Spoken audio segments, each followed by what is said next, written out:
Masechet Baba Batra, Daf Lamed Bet Hamoud Bet. On va commencer par les deux dernières lignes de Lamed Bet à Hamoud Aleph. Haou de Amarle le Havre, Mai Bait Behai Ara. Amarle Minach Zavinta, Vehashtara. Amarle Shtara, Zaifahu. Gahin lahishleh le rabba. In shtara zaifahu. Miu shtara ma'alia havali. Ve'ichas ve'amina in kit hay beyadai. Kol dehu. Amar rabba malo le shaker. Ibae amarle shtara ma'aliahu. Ibae amar Shtara Ma'aliyahu. Amar le Rabbi Yosef. Amai Kazamart. Ahai Shtara.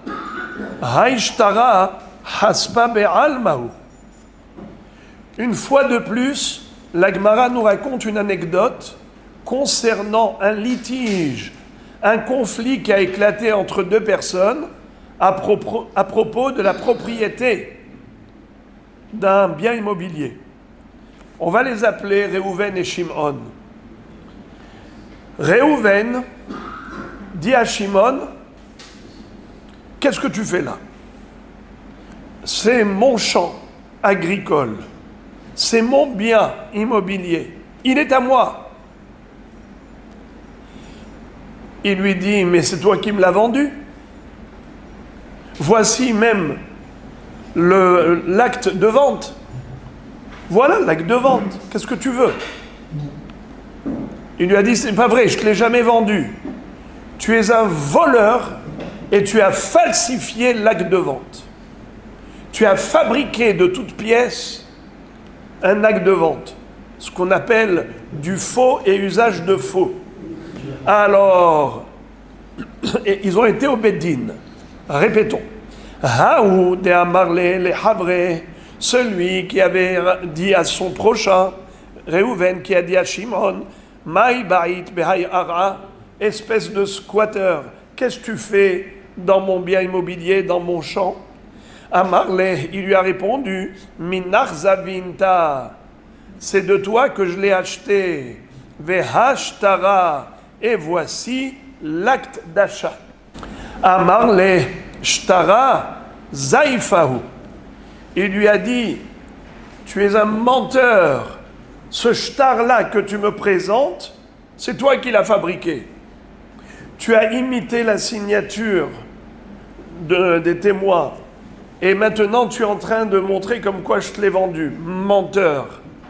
Je t'ai jamais vendu. Et ce shtar, c'est du faux. Écoutez, Rabotai, qu'est-ce qui s'est passé? Alors, d'abord, vous le savez, j'ouvre une parenthèse, tout acte, tout titre de propriété ou de prêt, ça doit être d'abord validé, c'est-à-dire un acte d'achat, un acte de vente, un acte de prêt ne peut avoir une validité quelconque que si ce shtar a été validé par le Beddin. Ce qu'on appelle Kiyum Hashtar.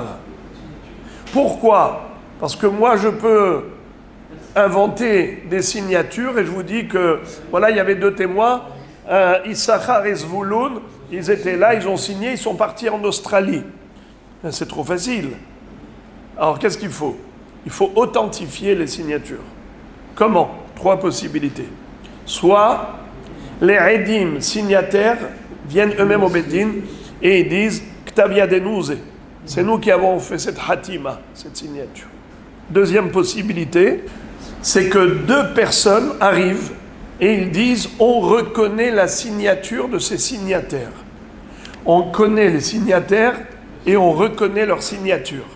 C'est une deuxième façon d'authentifier et de valider des signatures. Troisième formule de validation d'un shtar, c'est possible si le Beddin a réussi a trouvé un autre shtar où on retrouvait les mêmes signatures. Et ce premier shtar avait déjà été validé par un autre Beddin, qui avait déjà authentifié ces signatures. On compare les deux shtarot, le shtar actuel et le shtar antérieur, et on voit que c'est les mêmes signatures. Alors on dit, de la même façon que ces signatures correspondaient à des edim, à des témoins qui ont été authentifiés, là aussi, ce sont les mêmes edim qui ont signé ici. Car un shtar qui n'est pas validé, qui n'est pas mekouyam, n'a aucune valeur. Un shtar qui n'est pas validé n'a aucune valeur. Très bien. Maintenant, Moraï et Rabotai. Qu'est-ce qui s'est passé? Ce shtar-là, il lui a montré. Il lui a dit, c'est du faux. C'est un shtar mezouyaf. Les amis, est-ce qu'il a besoin, Bichlal, de le lui dire qu'il est mezouyaf? S'il lui dit, je ne l'ai jamais vendu, et lui, il sort un acte d'achat, un acte de vente. D'accord? Il lui dit, tu me l'as vendu. Je l'ai acheté. Et l'autre lui dit, je ne t'ai jamais vendu. Et lui, il a un shtar. Qu'est-ce que le Beddin va faire? Hein? Bravo. Le Beddin va dire, d'abord, valide ton shtar. Il ne vaut rien jusqu'à ce que tu l'aies validé. Comme on a dit, tu as trois possibilités. Soit tu vas chercher les edim, soit tu vas trouver des edim qui reconnaissent les signatures, soit tu amènes un autre shtar qui correspond. Nachon? Alors maintenant, ce shtar-là, duquel l'ex-propriétaire prétend que c'est un faux shtar, il a été validé ou n'a pas été validé? De deux choses l'une.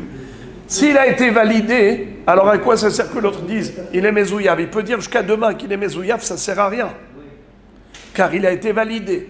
Et s'il n'a pas été validé, il n'a même pas besoin de dire qu'il est faux. Nous, on dit qu'on ne sait pas s'il est vrai. Nous, on dit à la place du réclamateur, on dit au squatteur, on dit à l'occupant. L'occupant lui dit, mais monsieur, qui dit que tu n'es pas squatteur? Qui dit que ton shtar est un vrai shtar? Il faut d'abord l'authentifier, d'abord valider. Alors de quoi on parle? De deux choses l'une. L'autre, il est en train de lui dire, mais c'est un faux shtar.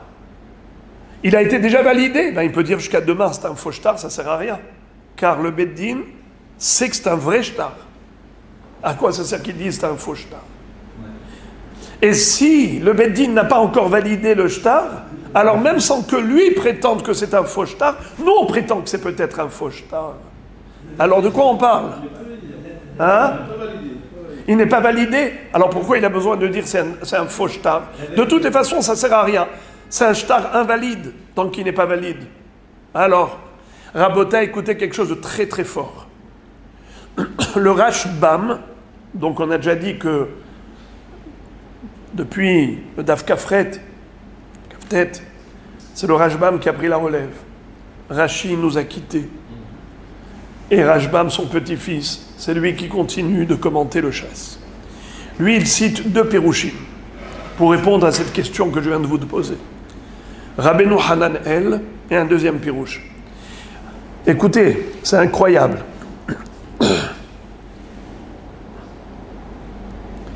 Rabbeinu Hanan El dit qu'il s'agissait ici d'un shtar amana. Qu'est-ce que c'est que shtar amana? Un shtar de confiance. C'est-à-dire, Réhouven et Shimon. Shimon dit à Réhouven, dis-moi, tu ne veux pas me vendre ton champ?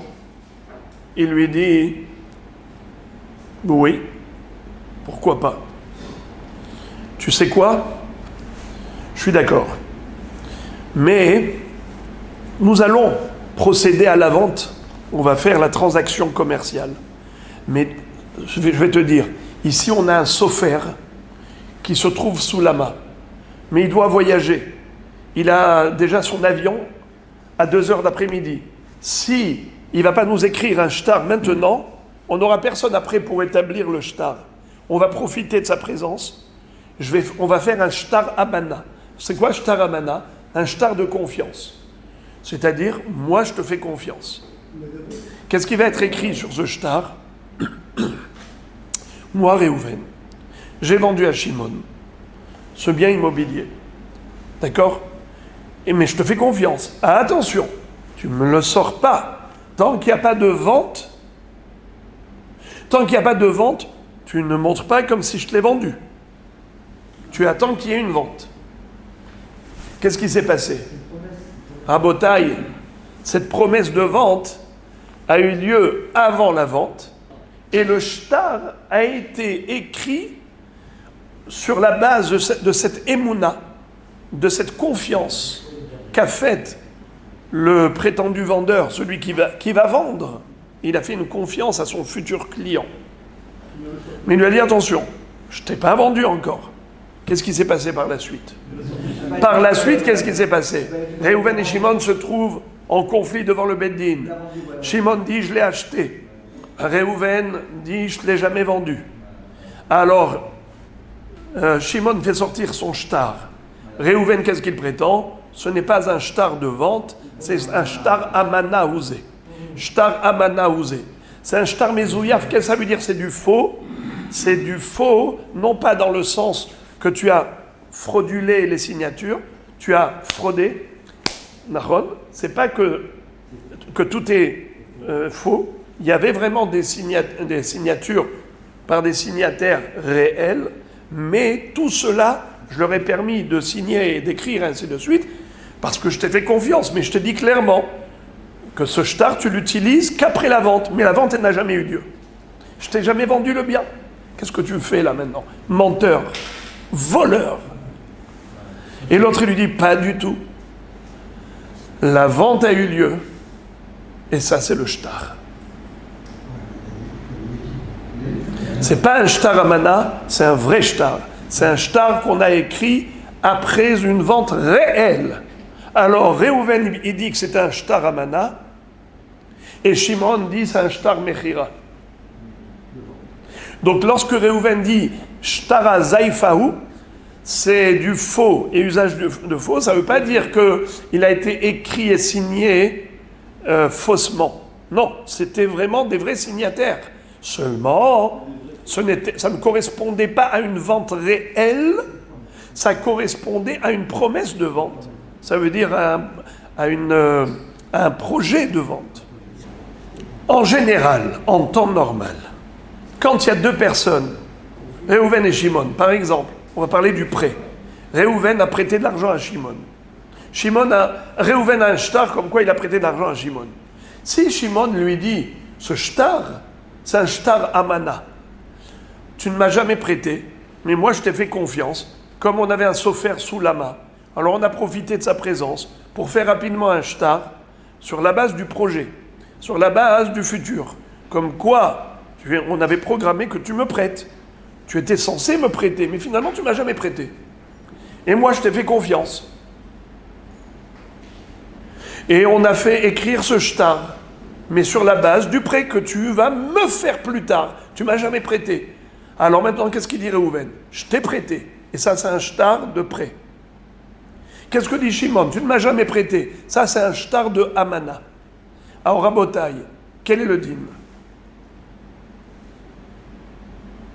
Qu'est-ce que fait le Beddin? Écoutez bien. Le Beddin, en fait, doivent considérer que c'est un shtar normal et pas un shtar amana. À partir du moment où les signatures se sont avérées valides, par exemple, on a comparé deux shtars, un shtar qui était déjà authentifié et le shtar actuel, et on voit que les signatures elles sont pareilles, eh bien le shtar il est bon, et on dit que c'est un vrai shtar, pas un shtar amana. Parce que sinon, on ne finirait jamais. N'importe quel shtar, shtar amana, shtar amana, shtar amana, c'est trop facile. Alors ça ne sert plus rien les shtars. La somme est payée ou pas? Regarde. Les shtars ne serviraient à plus à rien si on s'amuse à croire celui qui conteste et il dit shtar amana. Donc on ne considère pas que c'est un shtar amana. C'est un bon shtar, un vrai shtar. Ici, en l'occurrence, quand Shimon, qui occupe le bien immobilier, il dit c'est un vrai shtar de vente, et l'autre lui dit c'est un shtar amana. On a fait ce shtar sur la base de ce que je devais te vendre, mais finalement je ne t'ai pas vendu. Alors sors d'ici. Normalement, le Beddin, qu'est-ce qu'il aurait dû faire dans un cas pareil? Si le shtar est validé, les signatures sont validées, qu'est-ce que devrait dire le Beddin? Hein? La vente est valable. La vente est valide. Très bien. Rabotaï, la suite de l'histoire, l'anecdote, elle ne s'arrête pas là. Écoutez ça. La Gemara raconte une histoire incroyable. Et elle dit Gahin lahish le rabba. In shtara zaifahu. Mihu shtara ma'alia havali. Veichas ve'amina in kithai beyadai kol dehu. Dans la suite de l'histoire, qu'est-ce qui s'est passé? L'occupant, Shimon, va dire au Dayanim, Moraï Verabotai, sachez que le shtar que je tiens, Behemet, il a raison.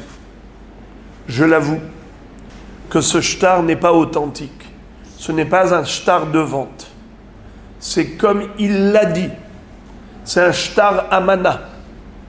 C'est le fameux shtar qu'on avait établi avant la vente en tant que émouna, en tant que confiance, au cas où on en ait besoin. Mais finalement, quand on a réellement réalisé la vente, la transaction commerciale, et il y a eu transfert de propriété, à ce moment-là, on a établi un nouveau shtar, un acte de vente. Seulement, je l'ai perdu. L'acte de vente, mon titre de propriété, je l'ai perdu. Alors je me suis dit, au moins qu'il me reste quelque chose en main, une trace de cette transaction. J'ai récupéré le shtar amana et je le montre en tant que shtar de vente. Comme ça, au moins, il ne pourra pas venir remettre en cause ma propriété. Que je puisse avoir dans ma main quelque chose. Donc tout ce que je vous ai dit maintenant, c'était par rapport au pirouche de Rabbeinu Hanan El, cité par le Rashbam. Mais le Rashbam lui-même donne une autre explication. Il dit que quand il a avoué que c'était un shtar mezouyaf, pourquoi il a besoin de l'avouer? On a dit tout à l'heure que de toutes les manières, tout shtar a besoin d'être validé avant d'être considéré comme valide. Si on n'a pas authentifié les signatures, donc il est invalide de facto. Il n'a aucune validité, un shtar, si les signatures n'ont pas été authentifiées. Alors de quoi on parle? Le Rashbam, il a un autre pirouche. Écoutez quelque chose d'incroyable. Il dit que le bonhomme a réussi à frauder, c'est-à-dire à falsifier les signatures des vrais signataires, c'est-à-dire des vrais témoins, des témoins qui existent dans le monde. C'est pas Issachar Zevulun qu'on invente, qui ont voyagé en Australie, ni vu ni connu. Non, non, non. Des signatures de signataires connus, c'est-à-dire des témoins que tout le monde connaît. Et tout le monde sait que c'est leur signature. Mais lui, c'était un imitateur professionnel. Il a réussi à reproduire leur signature à tel point qu'il a réussi à les impliquer eux-mêmes. Les témoins, quand ils ont vu ces signatures, ils ont dit, bien sûr, c'est notre signature. Alors, si c'est notre signature, l'acte de vente est validé. Écoutez, Rabotaï, ce monsieur a été sincère, honnête. Il est venu chez Rabat, chez qui ils ont été. Gahin, la Hishle, les Rabat. Il a dit à Rabat, Rabat, vous savez, lui il a dit qu'il est Mezouyaf. Je vous dis la vérité, il a raison. Ce shtar-là, il est Mezouyaf. Bien que les témoins ont validé leur signature, moi je vous dis, c'est pas leur signature, c'est la mienne. J'ai falsifié. Et j'ai reproduit comme eux. Et ils ont cru que c'est la leur. Et vous savez pourquoi j'ai fait ça, Rabat? Parce que moi j'avais un vrai shtar. Et je l'ai perdu. Mais comme je l'ai perdu, je me suis dit, je le connais, celui-là, c'est un malhonnête, le vendeur, c'est un malhonnête. Il est capable de dire qu'il ne me l'a jamais vendu. Alors moi, j'ai pris les devants et j'ai falsifié un shtar pour garantir mon acquisition. Alors je vous le dis. Rabba, qu'est-ce qu'il va dire? Amar Rabba, malolé shaker, ibae amar, shtarama aliyahu. Cet homme a un migo. Vous savez c'est quoi un migo? Migo c'est puisqu'il pouvait mentir, il n'a pas menti. Et il a dit quelque chose qu'il n'était pas obligé de dire, ça prouve qu'il est honnête. Par exemple, ici, qu'est-ce que prétendait l'autre? Que c'est Mezouyaf, mais personne ne pouvait le savoir. Il a réussi à imiter les signatures Bediouk, d'après Rajbam, ou d'après Rabbeinu Hanan El, il avait un shtar amana. Donc, dans tous les cas de figure, cet homme aurait pu être en position de force, juridiquement parlant, car de toutes les façons, personne n'aurait pu l'attraper sur cette fraude. Même si l'autre prétendait que c'était un usage de faux, même s'il le prétendait, mais personne ne pouvait savoir qu'il a fraudé. Moraï Verabotaï, sur la base de ce migo, ce qu'on appelle Malil et Shaker. S'il voulait mentir, il aurait pu mentir encore mieux. Comment il aurait pu mentir encore mieux? Au lieu d'avouer que c'est un faux shtar, mais qu'il en avait un vrai, il aurait été suffisant de dire c'est un vrai shtar. Et personne n'aurait pu savoir, personne n'aurait pu connaître la vérité. Alors maintenant qu'il a été honnête, et il a dit c'est un faux shtar, mais j'en avais un qui était vrai, il faut le croire. Et donc il faut le laisser dans ce karka. C'est ce qu'a dit Rabba. Rabbi Yosef n'est pas d'accord. Amarle Rabbi Yosef, Amaï Kasamart, Aishtara Haspa Be'almaou. Rabbi Yosef dit, finalement, sur quoi on s'appuie pour dire que il est propriétaire? Il n'a pas 3 ans d'occupation. Il n'a pas 3 ans d'occupation. Il a quoi? Juste un shtar. C'est ça qui est le titre de propriété. Le titre de propriété, c'est quoi? C'est le shtar. Maintenant, toute la question, c'est est-ce qu'il est vrai ou faux, le shtar? Lui-même, il te dit qu'il est faux. Alors, gabarre-nous, il n'y a pas de shtar. Ce shtar-là, c'est un morceau d'argile. C'est comme si tu as trouvé une pierre dans la rue. C'est un shtar. C'est un débris d'argile.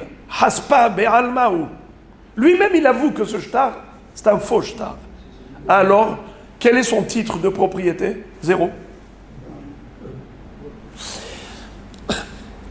Rabba lui accorde crédibilité sur la base du migo.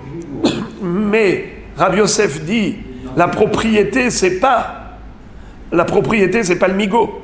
C'est pas basé sur le migo, la propriété.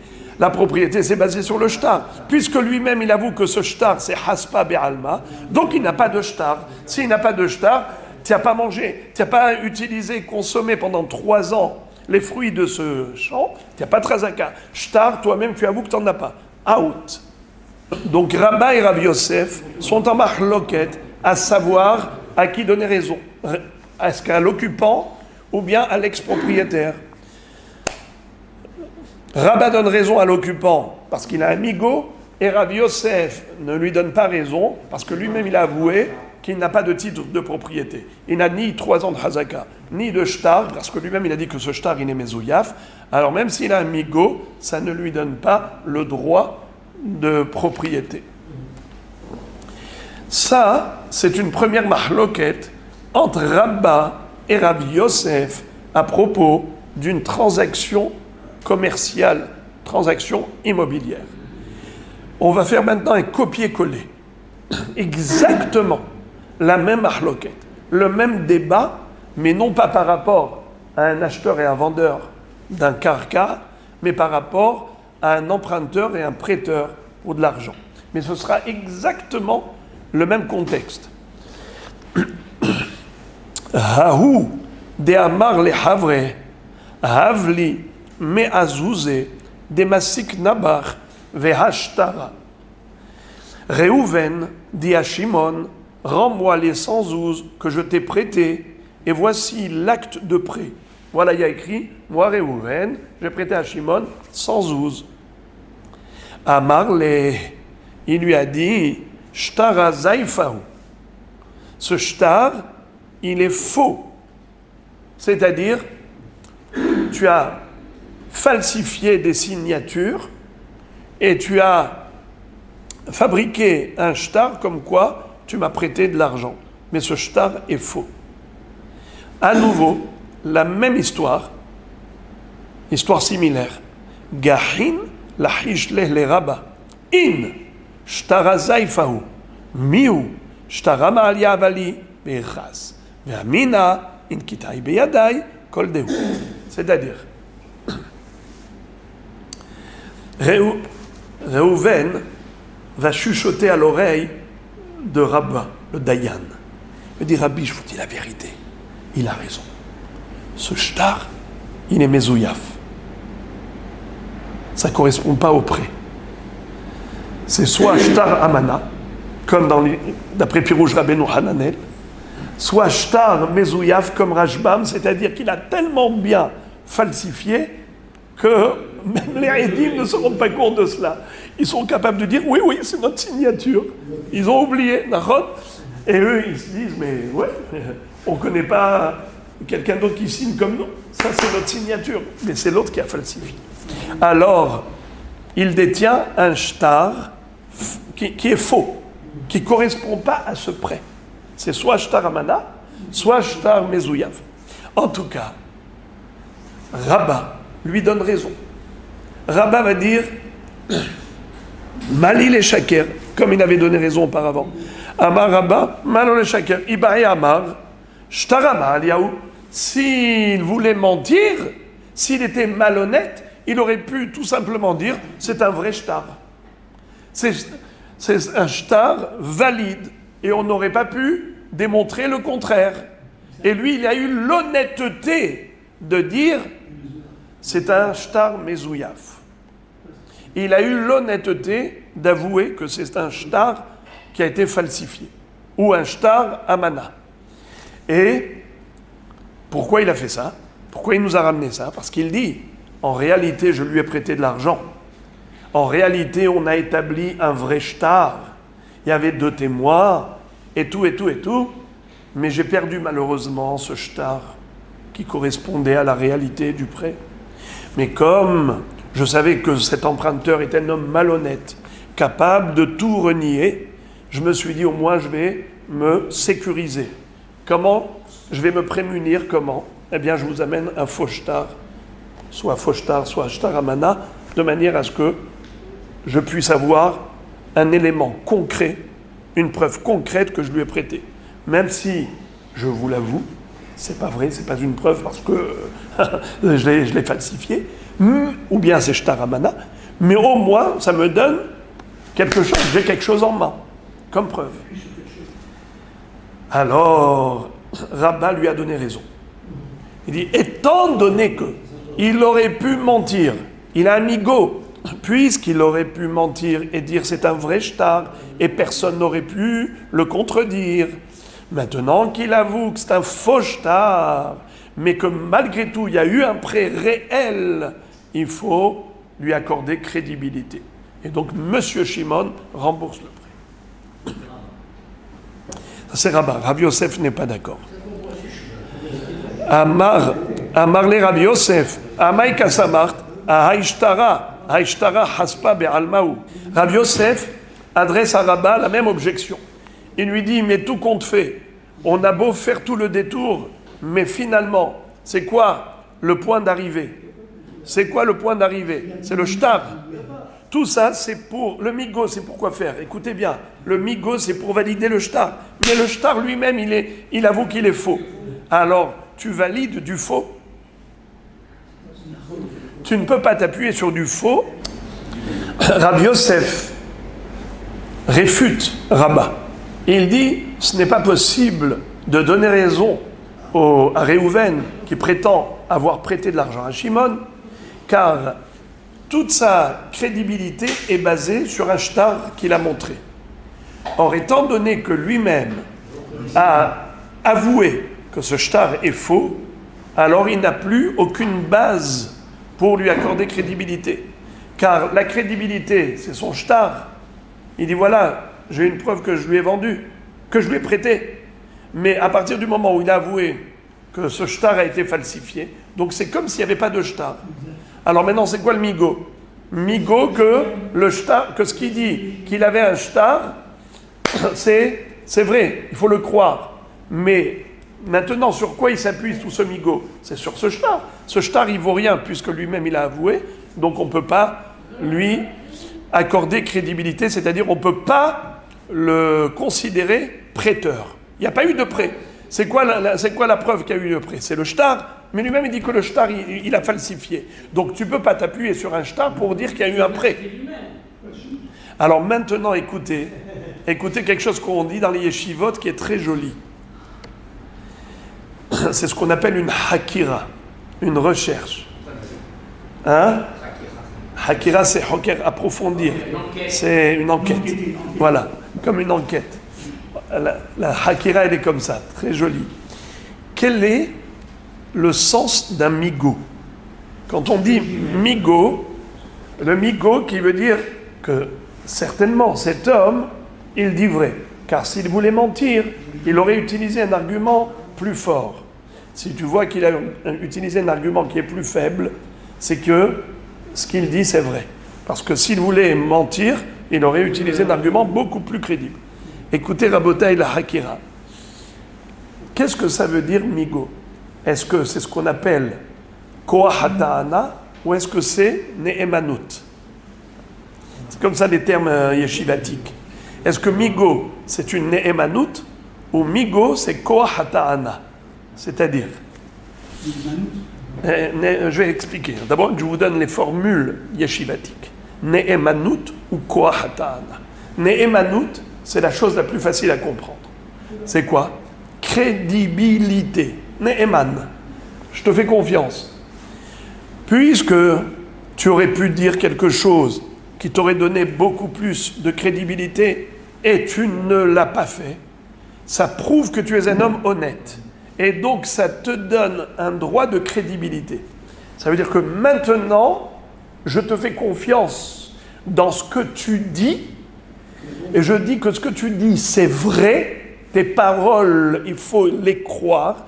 Tu es crédible. Pourquoi? Parce que si tu étais malhonnête, alors tu aurais dit ceci et cela. Si tu n'as pas dit ceci et cela, c'est que tu es honnête. Et si tu es honnête, tu es ne'eman, tu as la ne'emanout dans ce que tu dis. Qu'est-ce qu'il dit? Il dit oui, j'ai prêté. Oui, j'ai acheté. Alors je te crois dans ce que tu dis. J'ai prêté, j'ai acheté. C'est juste une preuve que tu as raison. Mais si on dit que migo, c'est koach hata'ana.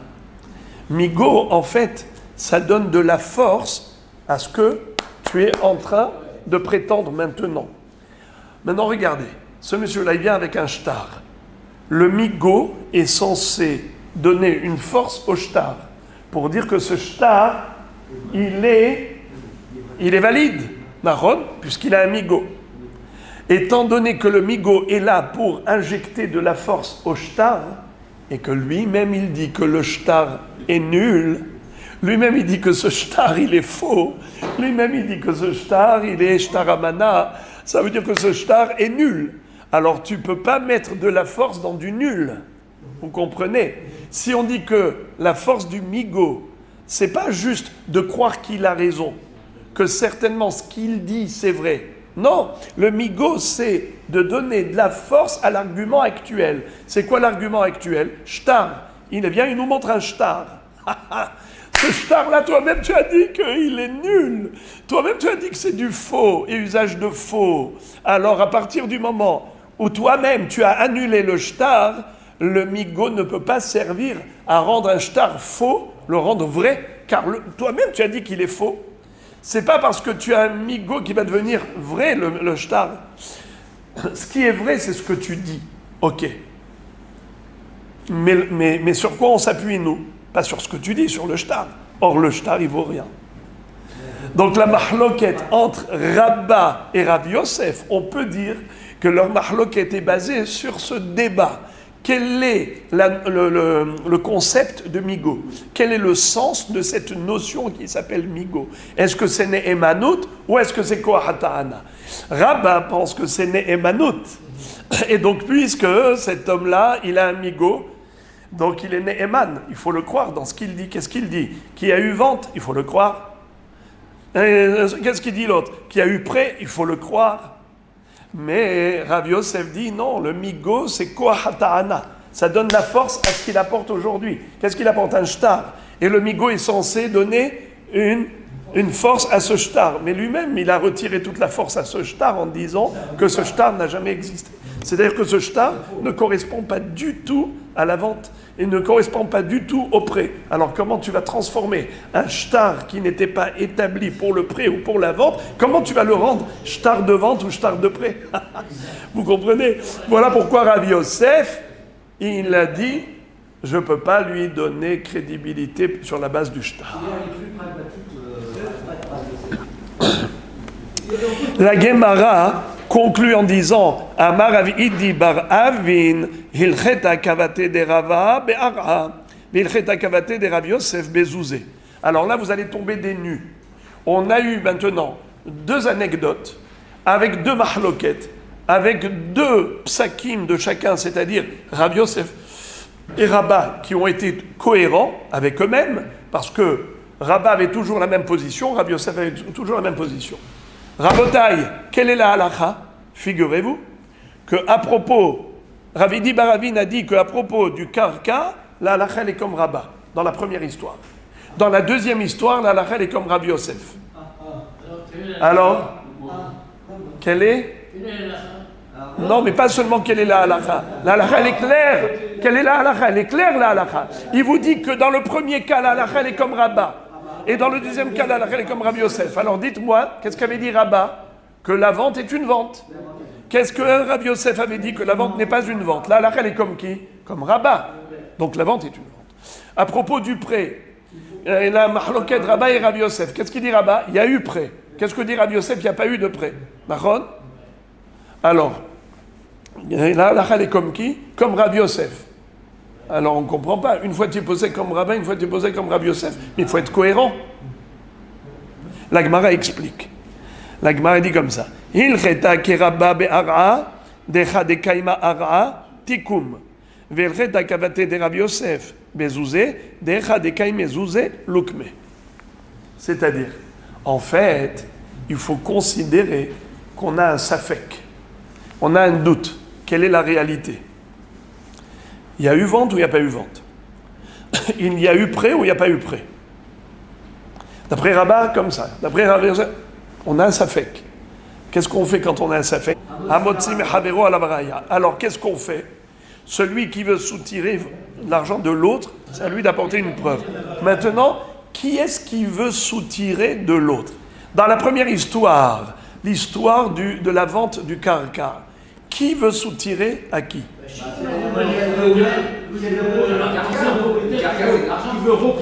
Bravo, Rabbi Gabriel, Kolakavod. C'est l'ancien propriétaire qui veut soutirer, qui veut retirer le karka qui est occupé par Shimon. Donc c'est Réhouven qui veut prendre le karka occupé par Shimon. Eh bien, qui est Motzi Mechavero? C'est Réhouven qui veut retirer à Shimon le karka. Alors quand on a dit qu'il n'a pas de preuve, alors qu'est-ce qu'on fait? Ok, mamona behezkat mare. Laisse le karka chez l'occupant.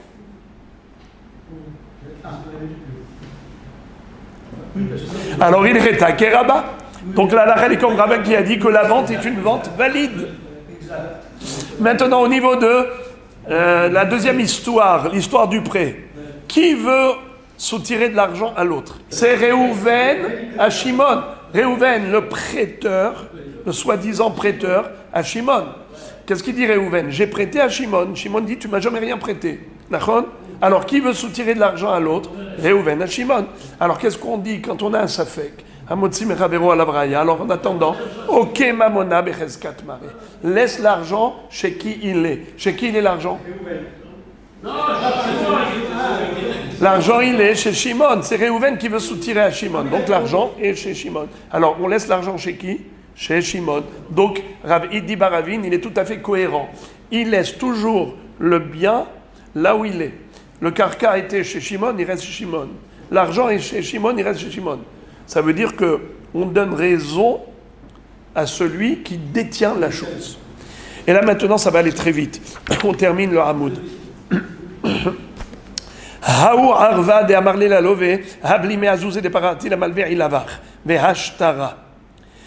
Vous savez qu'est-ce que c'est qu'un harev? Quelqu'un qui se porte garant.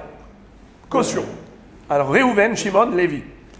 Réhouven a prêté de l'argent à Shimon sur la base de la garantie de Lévi. Lévi a dit, je me porte caution. Si jamais il ne te rembourse pas, c'est moi qui me porte garant. Qu'est-ce qui s'est passé? Eh bien, Shimon n'a pas remboursé à l'instant T, le jour J. Qu'est-ce qu'a fait Réhouven? Il est parti voir Lévi. Il dit, Lévi, tu t'es porté garant, rembourse. Lévi a remboursé l'intégralité du prêt. Mais qu'est-ce qu'ils ont fait? Ils ont écrit un shtar.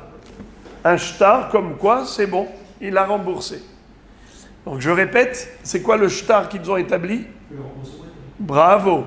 Réhouven a écrit un reçu. Il a écrit comme ça. Moi, Réhouven, j'ai encaissé de Lévi le remboursement du prêt de Shimon. Shimon aurait dû me rembourser, il ne m'a pas remboursé, c'est Lévi qui a remboursé à sa place. Donc maintenant, qu'est-ce qu'il fait Lévi avec ce shtar-là, avec ce reçu? Il va aller voir Shimon. Il dit, Mister Shimon, c'est bien beau, moi j'ai voulu te rendre service, je me suis porté garant, mais toi tu n'as pas été à la hauteur. Ok, faute de moyens, mais maintenant grâce à Dieu, tu as fait de belles affaires, le moment est arrivé de me rembourser. Moi j'ai payé pour toi, maintenant rembourse-moi ce prêt.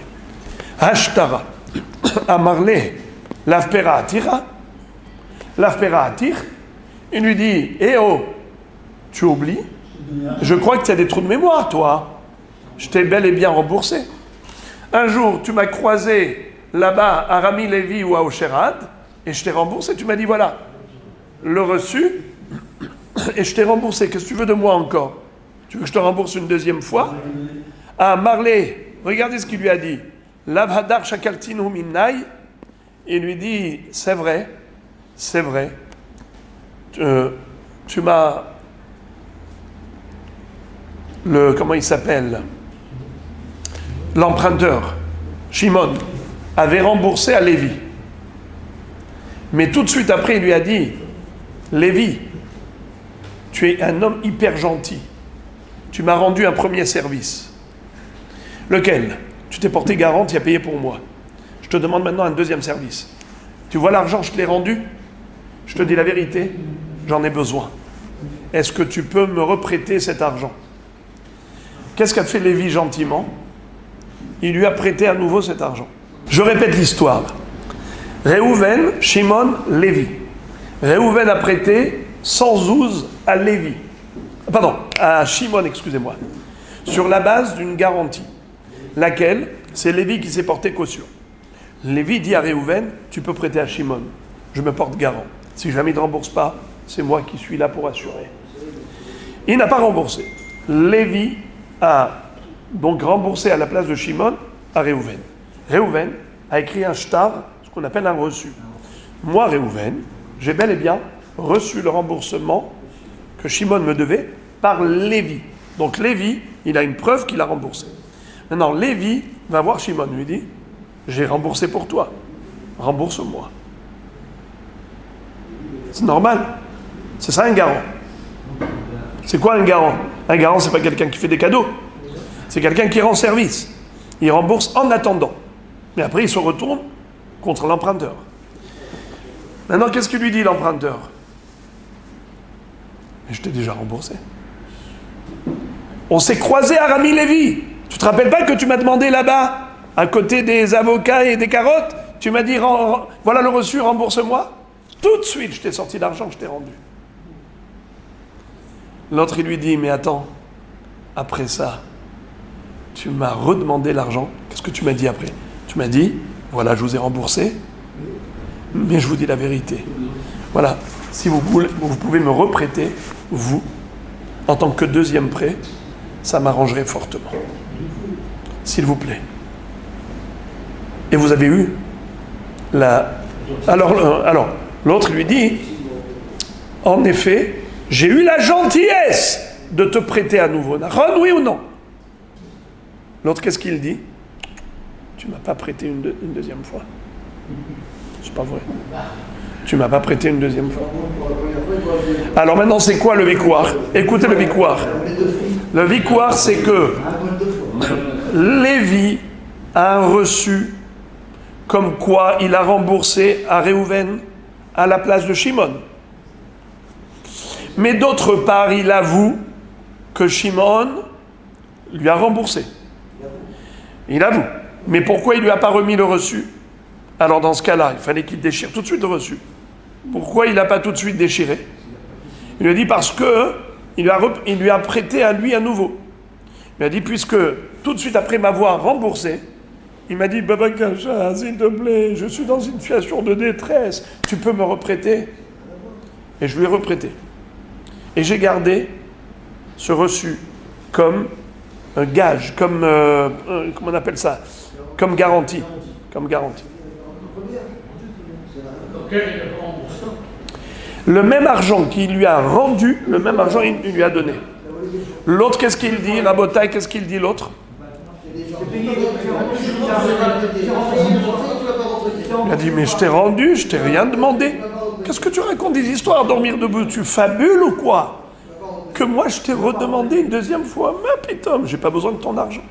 Grâce à Dieu, je vis très bien. Je mène très bien ma vie. Qu'est-ce que tu racontes des histoires, dormir debout? Et l'autre, il dit, mais voilà, j'ai le reçu. Il a dit, mais le reçu? Toi-même, tu avoues que je t'ai remboursé. Haram, qu'est-ce que tu racontes? Des histoires, dormir debout.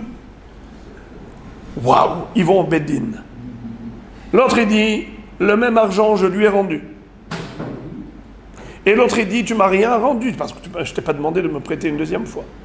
Regardez qu'est-ce qui s'est passé. Shalha Rabbi Idi Baravin et Kamed et Abaye. Rabbi Idi Baravin, c'était lui le Dayan. Il ne savait pas comment répondre. Comment trancher dans ce cas? Qu'est-ce qu'il a fait? Il a envoyé dire à Abaye, Abaye, qu'est-ce que vous en pensez? Qu'est-ce que je devrais dire dans ce cas? Shalha Rabbi Idi Baravin et Kamed et Abaye. Qui aille gavna maï. Dans un cas pareil, qu'est-ce que je fais? Shallah le Abaye. Maï tiv'ile. Haïou de Amar. Il cheta kavate de Rava. Be'arav. Il cheta kavate de Rav Yosef. Bezouze. De chade ukmo. Zouze. L'ukmo. Il lui a dit, je suis très étonné que tu m'adresses cette question. Car vous-même, Rav Idi Baravin, vous avez tranché dans la fameuse mahloquette entre Abaye et Rava. Lorsque nous avons un prêteur et emprunteur. Et il y a un conflit entre les deux. Le prêteur dit j'ai prêté. L'emprunteur dit je n'ai rien emprunté. Le prêteur il a un shtar. Et finalement il avoue que ce shtar il vaut rien. Mais il dit, c'est vrai que ce shtar là il vaut rien, mais réellement je lui ai prêté. J'avais un autre shtar que j'ai perdu. Qu'est-ce que vous avez dit vous? Rav Idi Baravin. Vous avez dit Halacha qui est Rav Yosef. Ça veut dire quoi Halacha qui est Rav Yosef? Que l'argent, là où il est, il reste là où il est. Chez qui il est l'argent? Chez l'emprunteur. Il reste là-bas. Là aussi, qui réclame à qui? Lévi à Shimon. Eh bien, l'argent, il reste chez Shimon. D'après vous, l'argent, il reste chez Shimon. Nahon. Alors pourquoi vous me posez cette question? Vous-même, vous avez déjà tranché. Alors pourquoi vous me posez la question? Rabotai. Rabotai.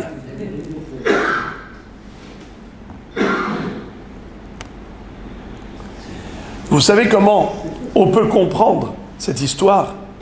Comment ça se fait qu'il lui a posé la question? Ça paraît bizarre, non? Ça paraît bizarre. Il connaissait la réponse. Écoutez comment c'est beau ce que disent les Mefarshim. C'est qu'en fait, milva le hotza'ad mitna. En général, quand je vous prête de l'argent, cet argent est à vous, il n'est plus à moi. Je vous l'ai donné. C'est pas comme le prêt d'un objet. Moi, par exemple, je vous prête mon téléphone. Vous devez me rendre, pas un autre téléphone, ce téléphone. Je vous ai prêté juste pour l'utilisation, vous me le rendez. Mais quand je vous prête de l'argent, c'est pas pour me rendre cet argent même, c'est pour me rendre un autre argent. Car celui-ci, vous allez l'utiliser. Donc c'est un don total. C'est pas que je vous prête pour utilisation, que vous le rendez même. C'est un don. Et si c'est un don, milva lehotsa'a nitna, après ça, il n'y a plus qu'une dette. C'est une dette. Maintenant, regardez qu'est-ce qui s'est passé là. Il lui a remboursé. Qui à qui? Puisque Lévi avait payé à Réhouven à la place de Shimon, et que Shimon, maintenant, quand il a croisé Lévi, d'ailleurs c'était Arami Lévi, il lui a remboursé, il lui a dit, tu vois, j'ai un reçu, j'ai payé pour toi Réhouven. Alors il lui dit, il n'y a pas de problème. Shimon, il sort de l'argent, il donne à Lévi. Mais après, tout de suite après, il lui dit, je te dis la vérité, j'en ai besoin de cet argent.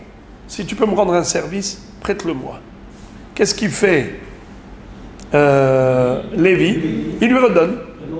Alors quand il lui redonne, écoutez bien, c'est comme s'il lui a jamais rendu. Pourquoi? Parce que c'est le même argent. C'est le même argent, c'est pas un autre argent. C'est pas qu'il lui a donné et qu'il lui a fait un deuxième prêt. Parce que si c'est un deuxième prêt, c'est clair, net et précis que pour le deuxième prêt, il n'a pas de shtar. Ce reçu-là, c'est un semblant de shtar. Pourquoi c'est un semblant de shtar? Car ce reçu, normalement, il aurait dû le déchirer. Et après ça, il fait encore un autre prêt. Et il n'y a pas de shtar qui a été fait pour l'autre prêt. Alors sur quoi tu t'appuies? Sur le reçu, là, tu es en train de jouer avec un reçu qui n'a rien à voir avec ce prêt. Et tu te sers de ça pour ça. Tu n'as pas le droit. Tu n'as pas le droit. Car le prêt était sans shtar, et le shtar, tu devais le déchirer. Car ce shtar, c'était par rapport à ce que je te devais auparavant, et je t'ai remboursé. Mais pourquoi ici, Idi Baravine se posait la question? Il dit parce qu'ici, c'est le même argent qu'il lui a rendu. Puisque c'est le même argent qu'il lui a rendu, c'est comme s'il lui a jamais remboursé. Et donc le reçu, il peut servir en tant que shtar valide, en tant que shtar valable. Parce que, imaginons qu'il ne lui avait pas remboursé. Et il vient avec le reçu. Il dit, monsieur, tu me dois, hein? Moi, j'ai remboursé pour toi, j'ai un reçu. Rembourse-moi. Eh bien, il aurait dû. Mais, là, maintenant, qu'est-ce qu'il lui dit? Je t'ai remboursé. L'autre, il dit, tu m'as remboursé? Mais après, je t'ai rendu le même argent, je te l'ai rendu. Alors maintenant, le vicouar entre eux, c'est quoi? C'est que Shimon, il dit, je t'ai jamais rien demandé. Je t'ai remboursé, je t'ai rien demandé. En contrepartie, rien du tout. Je t'ai pas emprunté une nouvelle fois. Je te dois rien du tout, qu'est-ce que tu me veux? L'autre, il lui dit quoi? Menteur. Tout de suite après, ce même argent, je l'ai rendu. Parce que tu m'as demandé un service, tu m'as dit, je t'en prie, je passe des moments difficiles, prête-le-moi. Je t'ai rendu le même argent. Alors, pourquoi Rabbi Bar Avin se posait la question? Pourtant, lui-même, il avait dit que dans un cas de Safek, on laisse l'argent chez l'emprunteur Nahon. Donc là aussi, il aurait dû répondre. C'est ce que Abaye lui prétend. En fait, pourquoi Rabbi Bar Avin pensait que c'était différent? C'est parce que c'est le même argent qu'il lui a rendu. D'après lui, le reçu qu'il a, c'est un shtar. Bravo, c'est un shtar sur la somme qu'il lui devait auparavant, puisque c'est la même somme qu'il lui a rendue. C'est pas un deuxième prêt. Alors d'après Rabbi Barabin, il a un doute. Pourquoi il a un doute? Parce qu'il dit peut-être que dans ce cas-là, le reçu est vraiment valide. Abaye lui dit non. Étant donné que il prétend qu'il lui a rendu le même argent ou pas le même argent, ça ne change rien. C'est un prêt. C'est un nouveau prêt.